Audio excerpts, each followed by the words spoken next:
Assalamualaikum warahmatullahi wabarakatuh. Perkenalkan, saya Widi Rahayu, NPM 11112270006.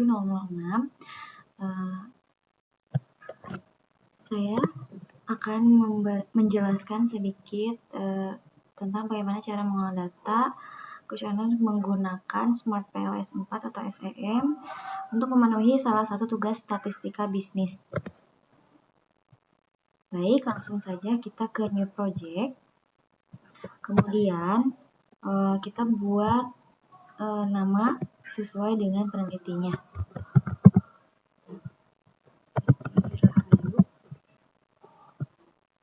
Kemudian kita import data filenya dengan data yang sudah ada dengan format CSV, TXT.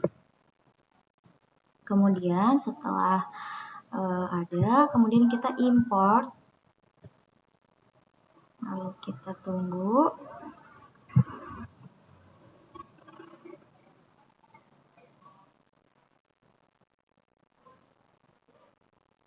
Nah, ini hasil import data kuesioner yang telah diolah menggunakan aplikasi Smart PLS 4.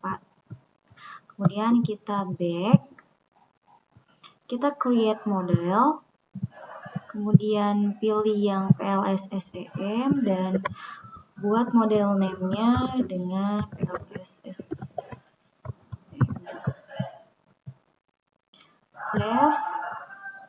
Kemudian kita ke latent variable dan buat beberapa variabelnya. Lalu kita ambil contoh, yang pertama itu ada kualitas pelayanan, kemudian ada brand image, kemudian ada promosi, kemudian ada kepuasan pelanggan variabelnya, dan ada loyalitas pelanggan. Nah, kita rapikan dulu untuk penempatannya.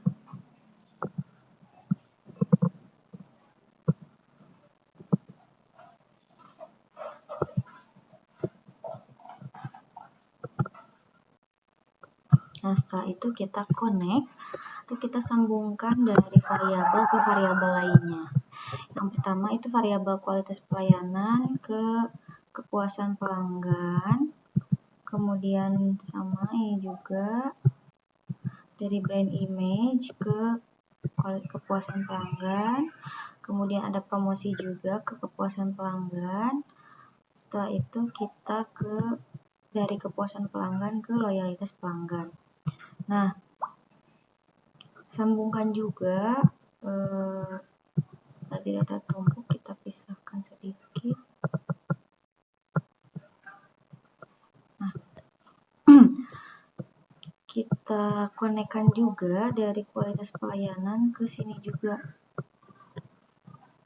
ke loyalitas, agar tidak terjadi ini. Baik, kita lanjut. Kemudian kita pilih untuk ininya apa, variabel di datanya kita pindahkan ke sini. Kemudian sama ini juga kita ke brand image, kemudian ini ke promosi, kemudian ini kepuasan pelanggan, dan yang terakhir ini loyalitas pelanggan. Jadi untuk selanjutnya kita rapikan sedikit ya untuk penempatannya. Kita zoom out dulu.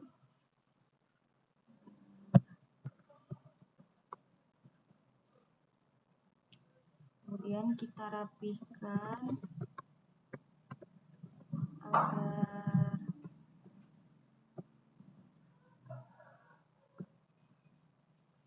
sedikit rapi. Ininya kita pindahkan.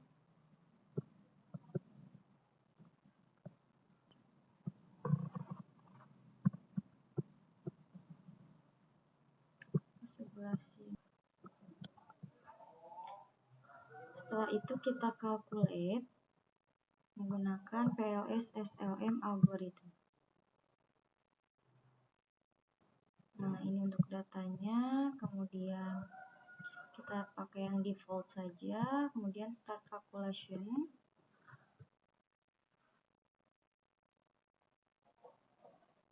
Nah, ini untuk datanya akan muncul seperti ini.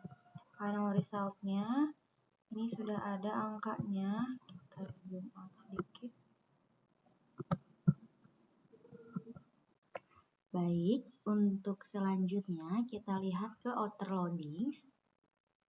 Nah, bisa dilihat ya untuk outer loadingnya, hasilnya matriksnya itu lebih dari 0,7.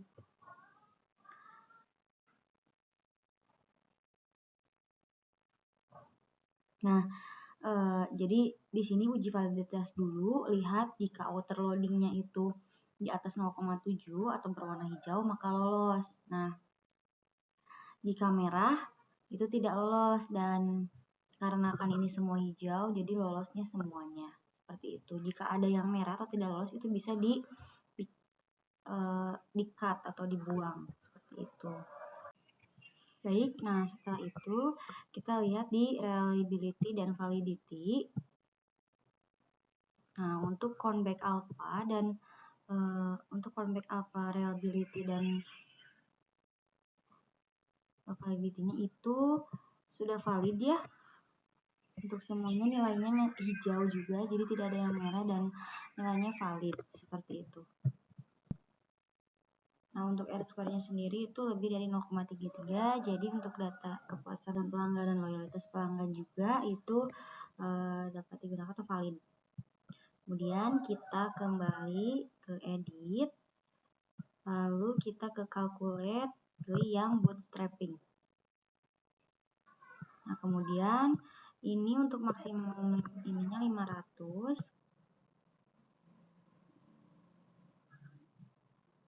Lalu kita tunggu sebentar untuk melihat hasil datanya. Nah, ini sudah ada ya. Ini grafikal yang terbaru.